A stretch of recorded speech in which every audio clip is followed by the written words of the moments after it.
So welcome to this week's podcast, this episode in where we are really talking about a subject which doesn't get talked about a lot, and it can feel quite isolating and it can feel quite confusing, and that's really all around spirit attachment. What happens, what's going on for a person when they're going through something like this? What does it look like on the outside? What does it look like on the inside? And if you've been following along, I have done various videos about the symptoms, the indications, so that you can get a little bit more clearer and understanding, and also patterns, so that we can sort of see a consistent way that spirits, when they are connected and attached to us, like clockwork, they follow the same kind of thing. And so that's why this one I wanted to talk a little bit more about spirit releasement. So what is spirit releasement therapy? You might have heard of this. What happens during this kind of session, and what is the benefit for having this kind of session? So I'm going to jump straight in, and we are now going to look at the first part of this question. What really is that session all about? Okay, so spirit releasement therapy, well, what is it? Well, it's a therapy that really helps a person to understand what's going on for them. I call it like a level of orientation. It helps you to sort of confirm, if you like, what these kind of symptoms, what these kind of issues that we've had. So it's really a session that's going to help a person to understand their experiences, validate them, understand what's led to getting enmeshed, if you like, with a spirit or spirits. It also helps us through, in a very loving way, in sort of look at who these attachments are, so that we can find out, why are they attaching to a person? What is their motive? What do they want? Why did this attachment happen? And then from there, we can then move into sort of helping the person and indeed the spirit to sort of move on.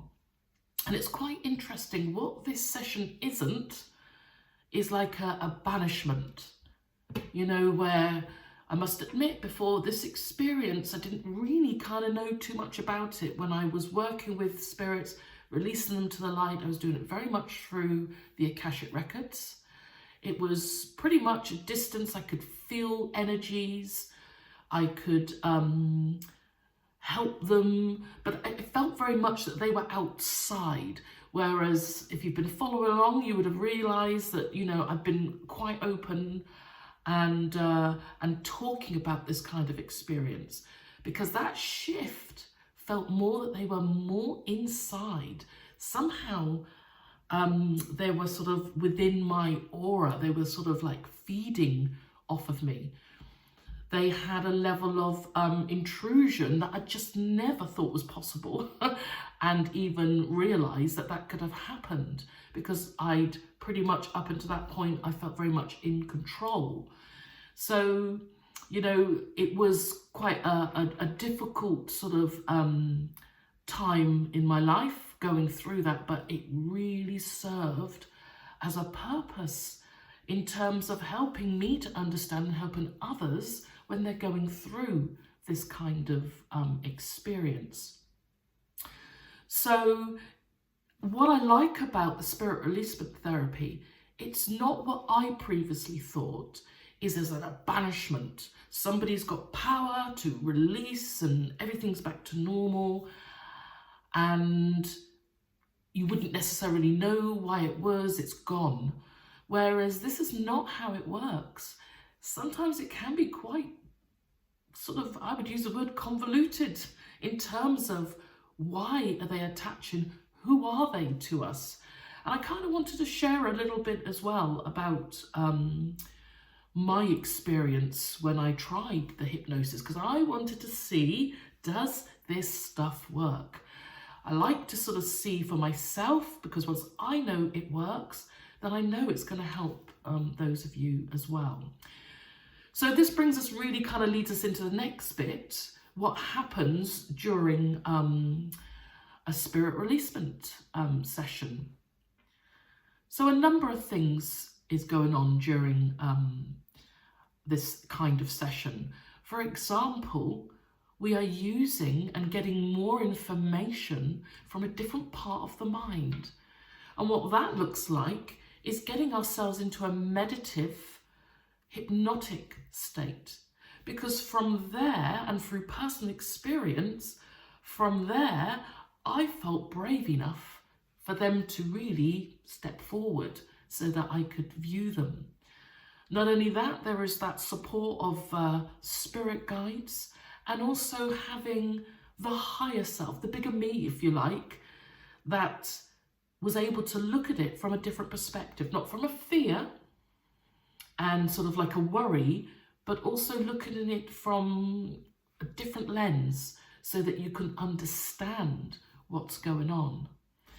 So something else which is also very helpful, this is, like I said, not about banishment, but actually more of a compassionate way of discussing things and talking sometimes to spirits, because they might not have a physical body, but it's the same emotional and mental body that they had when they were previously alive. And I find this quite interesting, and this is where I'd like to share a couple of experiences, one with myself and one with someone else. So the first one is with someone else, and how when this person came to me around about sort of 2021, we were just coming out of the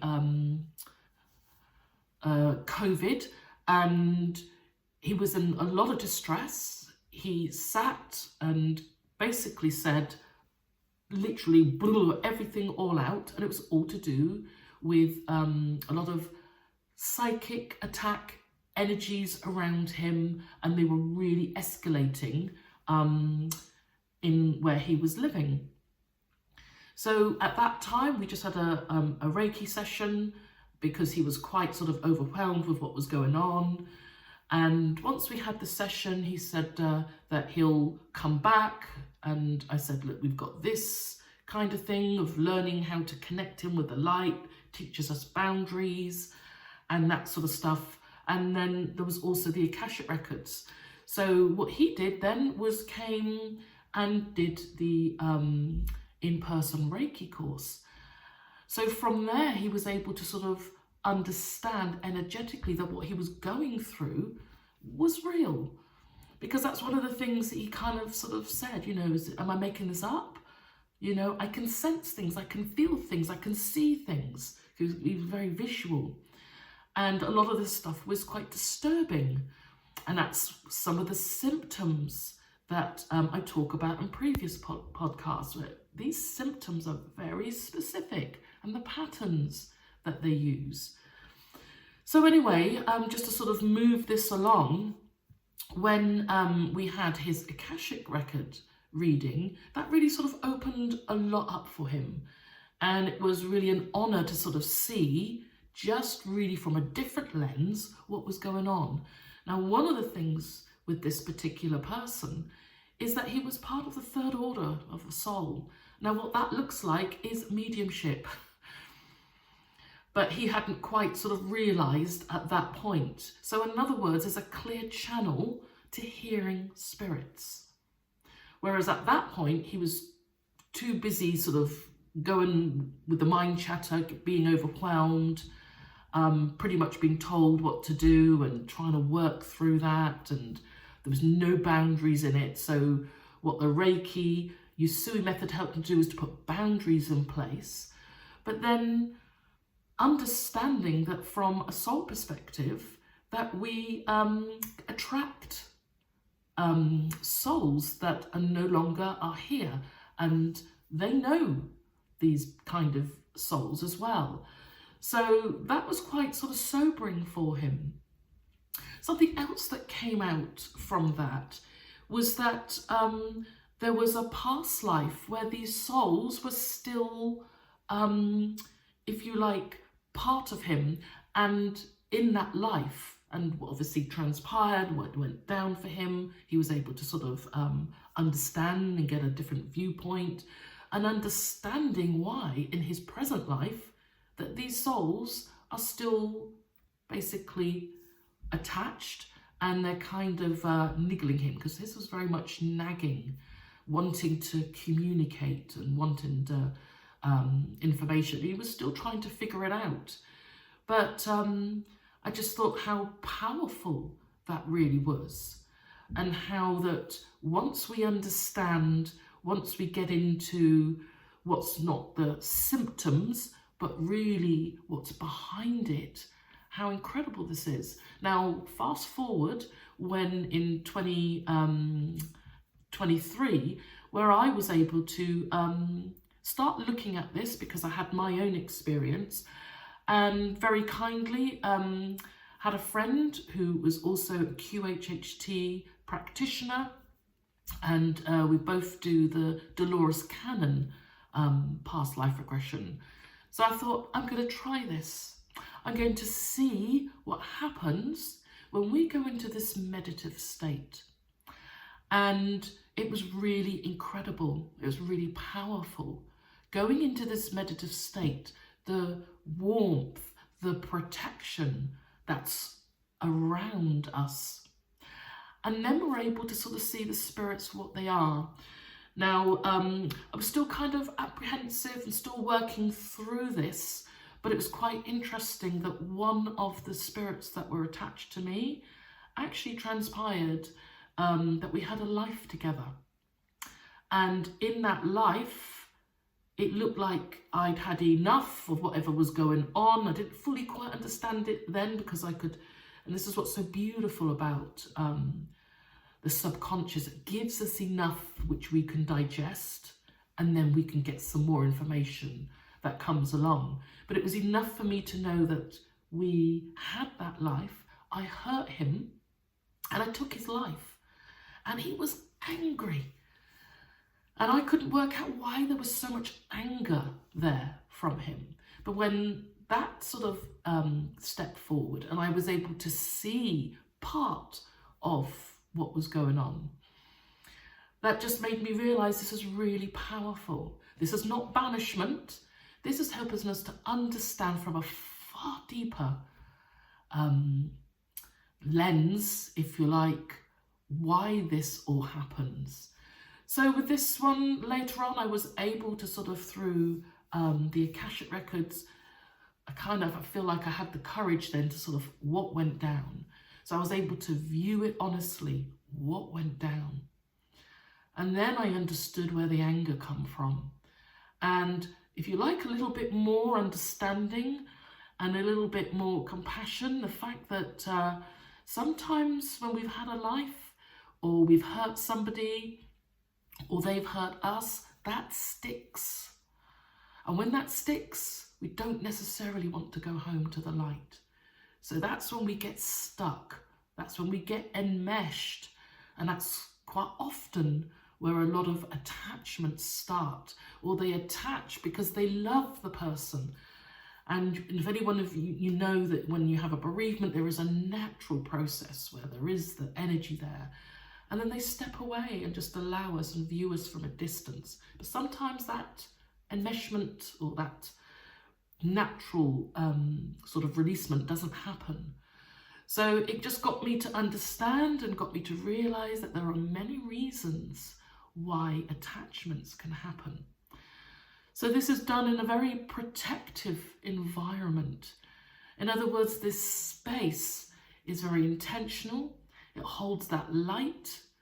And I know from my own experience, I was able to understand a little bit more behind the scenes, if you like, why I was having that kind of experience. What was I going to do with that kind of experience? And And I just realized just what a powerful session when we go into that meditative state and we have that intention then to really look, when did this happen? So that subconscious can take you to that time. What was going on for you? What was going on for the spirit? And of course, during the spirit releasement, there is also a time for them that if they're ready, then they can go to the light. Now, I've worked in the Akashic records, I've seen this before, and even when energies are hanging around the house, sometimes they are just so stuck that they can't get out of it. And this is really beautiful because then when they're ready, they can just go, whether they go to the light or whether they go on to their next experience. And you know what? I've learnt to realize and appreciate even more so, that's none of my business as to where they go next, because that's between them and Source. But what it means is that we can hold that space, and as long as the person's in agreement, then they're able to let that go. So as you can see, the spirit releasement therapy is actually a very safe environment. It helps you to look and view things not from our sort of physical life or our 3D experience. And 3D, I just mean this physical life, because sometimes a lot of this stuff kind of feels out of context. It looks like one thing, but then when we look at it from, if you like, the spiritual aspect of ourselves, the deeper part of ourselves, it's coming from a completely different place. So this I found even personally very helpful. And in my last podcast, I was talking about patterns and self-help and what we can do, because really we start now need to change our pattern. For example, I use this illustrator because I think we understand if we've had a friend or a family member, or most likely it's going to be in a relationship where somebody's coercive, they're controlling, you know, you've got to sort of, no one can help you get out of that until you're ready. So that means coming to terms with what's going on, where that sort of power is that they have. And it's so deep, and it's very interesting because some of it is just because we love the person. And then there is that point, well, how much are we going to take for that? And I have to admit, that was going on for me because I've worked in the Akashic Records, I've worked with Source, and my work that I do, I love my guides. And you might feel the same. You might love whatever that sort of energy represents. You begin to have that love. So when I heard that voice or that thought, and it turned then into a character, that I'm your master and teacher, don't worry about your spirit guides, don't worry about your angel, I'm taking over. I had to look at that and kind of understand from a very deep level, why did that seem okay to me? Because when I look back now, that's not what I understood. That doesn't fit right with me at all now. So it's working through those kind of situations or things that can happen on our spiritual journey, so that we can understand how we behave, and then we won't then, if you like, we have got that discernment, so that's not going to happen to us again. So this is really powerful.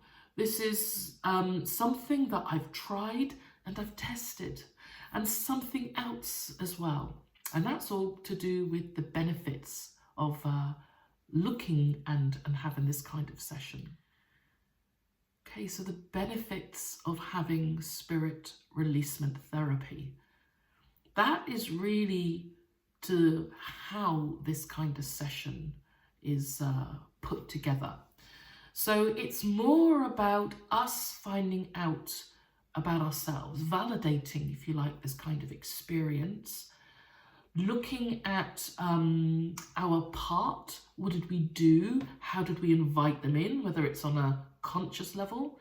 And quite a lot of times I've seen spiritual people really inviting these really powerful beings in, and then it goes really downhill. I've known that, and if you like, that's my kind of story. You sort of allow something in, you kind of have a bit of a reservation, but you go there anyway. So then that sort of puts really the onuses on ourselves in our journey to sort of make sure that it feels right, and that there are ways in which we can sort of not get caught out in that kind of experience. But sometimes we're not sort of aware of this, and we too then can have an understanding of what was going on. What was happening? Was our vibration, our thought process so low that it kind of, if you like, resonated with a spirit, and of course then we sort of get a level of attachment going. I call them hooks, where there's a little bit of vibrational likeness, and then before you realize it, you're in sort of something that is quite negative, because spirit attachment is always on a low vibration. It is negative. It's not like when you have your spirit guides or angels. They don't attach, they don't need to, and they don't need to drain our energy. In fact, if anything, it's really beautiful, and in stark contrast is that they uphold our free will. They won't tell us what to do. Now that's different to channeling, so I just want to be clear on that. But if you're sort of having sort of these kind of not so good experience, or you're used to channeling or using a pendulum and it all goes skew-whiff. I mean, again, that's something that I experienced, and that's why I had to re-look at where the information is coming from. So the benefits really to you and I, and if we're going into something like a spirit releasement therapy, is that we're going to see it through a different lens. It's going to be our truth. We're able to understand the energies, what's their story, and why there was an attachment in the first place. And the real issue and the real thing here, and this is why this is not a banishment and nobody has control over us, is that we need to be ready to let that energy and that spirit go. And if we're not ready, or there's more to find out, or there is more, then it's not going to happen. And I find that really quite beneficial, that no one is sort of in charge of us or in control. So this session is really all about you, your higher self, and your spirit team, your angels and guides, that will help you come to terms really why you're having this experience. And then when you're ready, you can let them go. And that's quite a process. That's why I've mentioned this is sometimes not a quick fix. I mean, there could be an immediate release, which is what I felt, and they felt distant. But I'm going to be honest, I'm still figuring this out. I'm still learning. And during my time, there were entities that had never had a human body. And I'm going to talk about that another time, because I am still kind of in the process of understanding and working that one out. But it's a very powerful session. It really starts the process of kind of undoing what was been done. And that's in our mental state, removing the residue and that negative thought pattern, because there's a lot of engagement going on, a lot of listening going on, and a lot of compliance. Like I said in the last podcast, we put up with a load of nonsense. I mean, that's something I just wouldn't do now. So there's the progression, and that's what's so beautiful about these sessions. Quite complex spiritual beings. We have got a physical life going on now, but we are so much more. We are beyond what is happening. And sometimes we do enmesh and rub shoulders with those that are no longer here in our physical. And I think one of the biggest things that I've realised with going through this kind of experience, that it's how it looks on the outside. It looks like you're having a mental crisis. It does look like there are real issues, and to some respects it is. But I've really appreciated that sort of going a little bit more behind, if you like, the scenes, and then looking at this from a different lens has helped me to work through. And I must also just remind everybody that this is spirit releasement therapy, does not take the place of medical help and that sort of assistance. And quite often when someone does reach out and they are in that process with the medical help, that's not for me to intervene into that help and the assistance that they're getting. So this spirit releasement therapy is really a powerful way in which we can just look at things from a different way.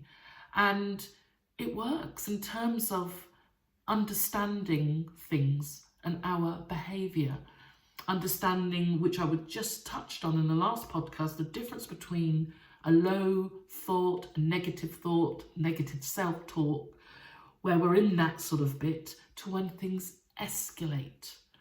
It's when they escalate and we go down something deeper, that is where we have to, look at the symptoms of spirit attachment to see, is there a correlation there? And I'm not saying that all is. I'm just saying from these kind of specifics, the signs, the patterns, so that then we can get an inner sense. And I must admit, once I started to realise that this was the source or the root or where it was coming from, what was coming out, then I started to feel better. That's when the voices started to get lower. That's when I realised, okay, so let's just keep going with this. And I totally understand this might to some feel a little bit way out there, but I'm not here to sort of convince anybody. I just want to share this with others, because when you're going through it or you're watching somebody, it's very confusing. And like I said, we don't talk about it. So at least now we have an understanding. If we are going through it, we have our moments where we can just take stock. And that's when the higher self does tell us. I remember there were moments in my darkest where I remember my higher self saying, this is not us. This is not coming from us. But I couldn't get past it because I was sort of in that heavy mind intrusion and chatter, what was going on. So that part of us will always help us out, and we will get a sense of that. So the benefits are really that we can start the process, start changing the way that we behave, responding to these kind of thoughts, kind of understanding what on earth we're in. Because if there is a correlation, there is a similarity, and you've seen that for yourself, then you have the power to start doing this. And that's why I've put this kind of to the test, because I wanted to see, does this stuff work? What if we just go within and ask that part of us, the subconscious, the higher self, can we do this? Can you help us? And if that is something you'd like to start, I have just put out a 10-minute Reiki session to stop reoccurring thoughts. So powerful. And it's the kind of, if you like, intentional meditation that I have personally used. So I know this stuff works. And I hope that this is of help and assistance to any of you out there. And if you want to reach out or you've got a comment, then please just let me know. And I know this is a really tough subject. It's not something we're sort of proud to admit. And that's one of the reasons why I'm sharing it, so that we can talk a little bit more about it, so that we don't feel that we're alone. But most importantly, what the structure of the spirit releasement therapy does, it helps you gain your inner power so that you then grow bigger and bigger, and the voices get lower and lower, and we're able to see it for what it really is. So I look forward to speaking to you again, and we'll talk a little bit more about this subject. And until then, take care and bye for now.